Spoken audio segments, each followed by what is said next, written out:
Retomemos o nosso comentário bíblico do Evangelho segundo Mateus. Agora estamos no capítulo 5, verso 13. Vocês são o sal da terra, mas se o sal perder o seu sabor, como restaurá-lo? Não servirá para nada, exceto para ser jogado fora e pisado pelos homens. Bom, neste verso 13, Jesus é quem está dizendo isso no seu mais famoso discurso, na sua mais famosa exposição das Escrituras e de certos ensinamentos sobre o reino de Deus. Então, nesse discurso que é conhecido como Sermão do Monte ou Sermão da Montanha, nesse trecho, Jesus está falando que nós, como discípulos, especialmente aqueles discípulos para os quais ele estava dirigindo naquele tempo, mas também se aplica a nós. Então, aquele que é um cristão, aquele que é um seguidor de Jesus, ele é sal da terra. Mas se ele perde o sabor, então se nós viemos a perder o nosso sabor, a função do sal é salgar. Se ele deixa de salgar, se ele já não presta mais, se ele estragou, ele já não presta para nada, a não ser jogado fora e ser pisado pelas pessoas. Apesar de talvez você não achar que isso acontece, durante um curto período do ano, Jerusalém cai neve. E, de acordo com um renomado arqueólogo cristão, os sacerdotes do templo e levitas, aqueles que trabalhavam no templo em Jerusalém, na época do Senhor Jesus, quando havia neve, o sal que estava estragado era guardado para ser jogado nas escadarias do templo e então derreter a neve para que as pessoas não escorregassem nas escadas. Então, aquele sal não prestava para nada, a não ser derreter neve, a não ser para ser pisado pelas pessoas que por ali passavam. Então, a função do sal é salgar. E a nossa função é espelhar a glória de Deus em Jesus Cristo. Ou seja, seguindo Jesus Cristo, que nós glorifiquemos a Deus com os nossos atos. Mas se a gente deixa de fazer isso, a gente deixa de honrar e de exaltar a Deus através das nossas atitudes, nós vamos ser lançados para fora do reino de Deus. Nós não vamos permanecer nesse reino, não vamos herdar esse reino. Nós seremos lançados para fora dele. Um cidadão do reino, ele se comporta seguindo as leis do reino de Deus, refletindo a glória de Deus, exaltando a Deus, não apenas com cânticos e orações. Ele faz isso também. Mas isso ele não se limita a isso. Toda a vida dele é dedicada em servir a Deus. O sal, ele não tem o sabor apenas no momento que ele é usado na comida, ele está com o sabor o tempo todo. Mas no momento que se precisa dele, ele se apresenta com o sabor dele. E assim é a nossa vida. Durante todo o tempo, nós devemos salgar, nós devemos cumprir a nossa função, que é exaltar a Deus com a nossa vida, de fato, seguindo os ensinamentos do Filho dele, Jesus, o Messias. E o verso 14, continuando, diz: vocês são a luz do mundo. Não se pode esconder uma cidade construída sobre um monte. E também ninguém acende uma candeia e coloca debaixo de uma vasilha. Ao contrário, coloca no lugar apropriado. E assim ilumina a todos os que estão na casa. Assim brilha a luz de vocês diante dos homens, para que vejam as suas boas obras e glorifiquem ao Pai de vocês que está nos céus. Mais uma vez, Jesus comparando os discípulos, tal como o sal da terra, comparando com a luz do mundo, dizendo que a luz, ela não pode ser escondida. A candeia, a lâmpada, né, que era daquele tempo, uma lâmpadazinha de óleo, geralmente feita de barro, com um azeite de uma qualidade inferior para ser o combustível e um pequeno fiapo de tecido para poder queimar, né? Essa candeia, ela seria colocada num espaço reservado para ela dentro da parede, uma cavidade. As casas daquele tempo tinham uma cavidade na parede exclusiva, né? Mais ou menos a meia altura, exclusiva para ser colocado ali a lâmpada, que era abastecida com azeite, né? Então, ela não era colocada debaixo de um banquinho, debaixo de uma vasilha. Pelo contrário, ela era colocada num lugar de destaque na casa para iluminar todo o ambiente. E assim tem que ser a nossa vida. Nós não podemos ser crentes secretos, nós não podemos ser discípulos de Jesus Cristo às escondidas. Nós temos que manifestar, expor a nossa obediência a Jesus Cristo e a nossa obediência aos ensinamentos de Cristo aonde nós formos. Já pensou se você vai aí a um restaurante, vai à casa de alguém, você fica com vergonha de curvar a sua cabeça e orar antes das refeições? Você, no seu trabalho, você tem vergonha de falar não para uma coisa que é proposta para você que é contrária à palavra de Deus? No seu local de estudo, você aceita falar de coisas que não são conforme a palavra de Deus como se fosse uma verdade plena? Você aceita as pessoas darem opiniões sobre relacionamentos, sobre família, sobre qualquer outro assunto, contradizendo a palavra de Deus, e aí você fica de braços cruzados? Olha, além disso, você, ao presenciar certas, ou ao participar de certas reuniões, sejam de amigos ou reuniões familiares, você suporta ficar em um ambiente onde a palavra de Deus está sendo completamente desprezada?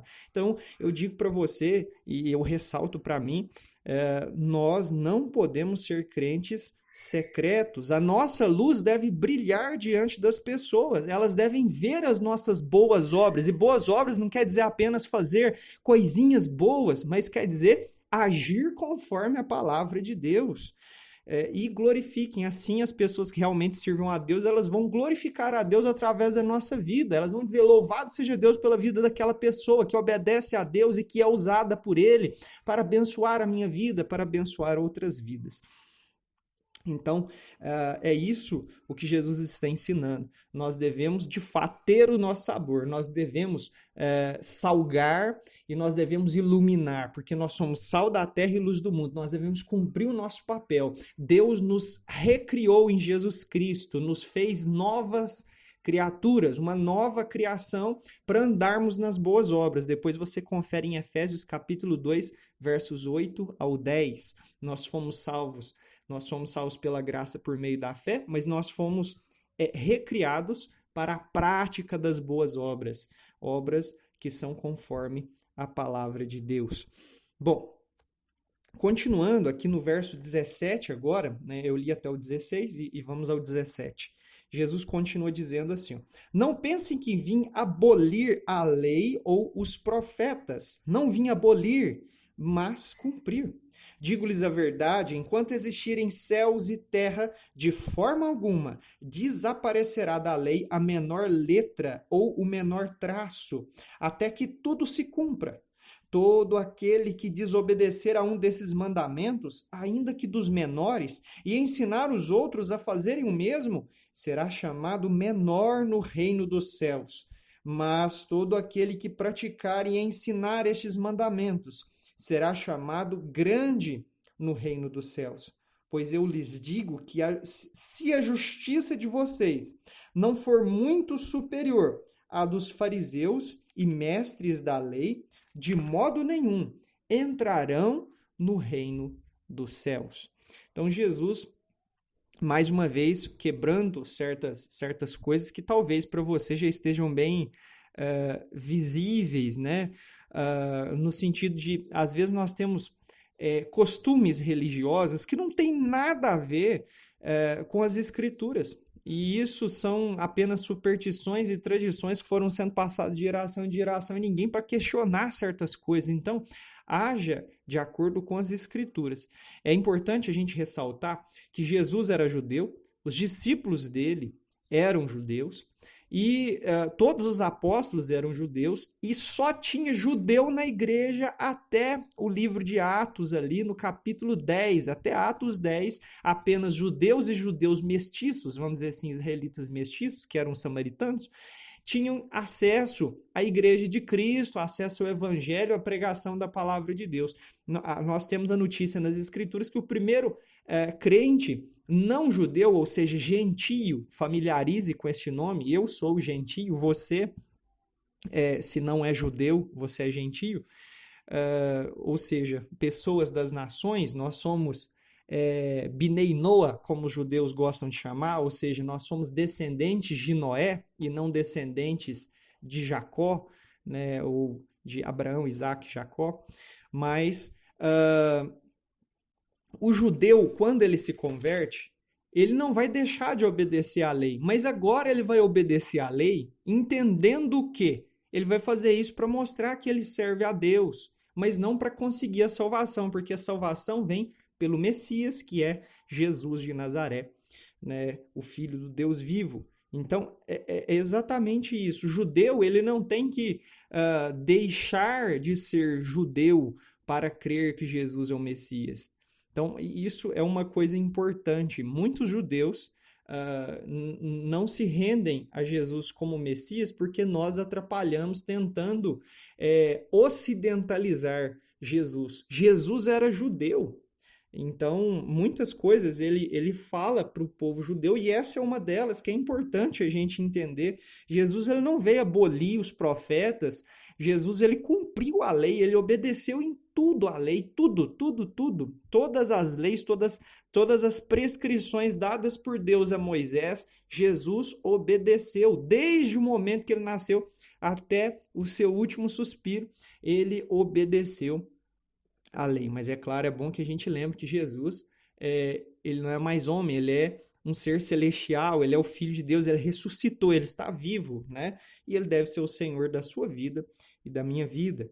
Mas enfim, Jesus ele não veio abolir a lei, ele não veio dizer que a lei não vale, a lei continua valendo para o judeu, apesar de que é impossível cumprir toda a lei no presente momento, porque 1/3 da lei depende do templo em Jerusalém para ser cumprida. E, infelizmente, os judeus não vão poder obedecer pelo menos 1/3 das centenas de ordenanças, por conta que precisariam contar com o templo de pé, o templo em Jerusalém. Bom, agora é importante que a gente veja que aquele que é judeu, ele não deve abandonar a lei quando se converte. Jesus disse aqui, ó, pois todo aquele que praticar e ensinar esses mandamentos será chamado grande no reino dos céus. Pois eu lhes digo que se a justiça de vocês não for muito superior à dos fariseus e mestres da lei, de modo nenhum. Aí você vê porque que Jesus estava falando para aqueles discípulos, porque ele faz uma referência a 2 grupos de pessoas que existiam naquele tempo, escribas, que eram os copistas, eles copiavam as escrituras, não existia imprensa, não existia gráfica naquele tempo, e por isso a função deles era pegar um manuscrito e redigir uma cópia dele, né? Ir lá escrever exatamente igualzinho todas as coisas daquele manuscrito, ele tinha o papel de copiar. Então, os mestres da lei, né, os fariseus eram um grupo religioso que dava igual valor às tradições e a Tanakh, que é o que a gente chama de Antigo Testamento. Então, eles colocavam as escrituras e as tradições dos anciãos, dos antigos, dos antepassados, os comentários dos rabinos, né? Eles colocavam no mesmo nível, o que é um erro, porque nós não devemos atribuir uma autoridade para algum ser humano que está aqui entre nós, deixar ela ser igual à autoridade das escrituras.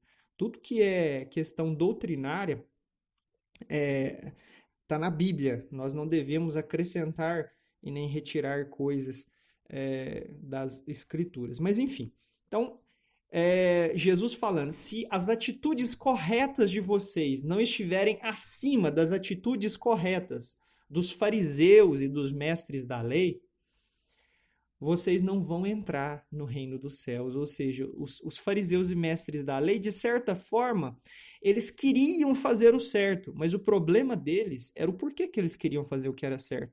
Eles queriam glória para si mesmos. Eles queriam serem exaltados pelas pessoas que os cercavam. Mas você e eu devemos obedecer às escrituras para que Deus seja exaltado, como a gente viu Jesus falando aqui no verso 16. Assim brilha a luz de vocês diante dos homens, para que vejam as suas boas obras e glorifiquem ao Pai de vocês que está nos céus. É Deus quem tem que ser louvado pelas nossas atitudes, e não nós mesmos. Por isso que, geralmente, quando uma pessoa me elogia por algo que eu faço obedecendo as Escrituras, geralmente eu digo, olha, que bom, né, que você reconhece isso, mas glória a Deus, ou seja, que Deus seja louvado e exaltado e não eu. Então, faço o mesmo. Enfim, nós chegamos ao fim do comentário, apesar de serem poucos versículos. Lemos agora do verso 13 ao verso 20 de Mateus capítulo 5 e, na permissão de Deus, até o próximo comentário bíblico.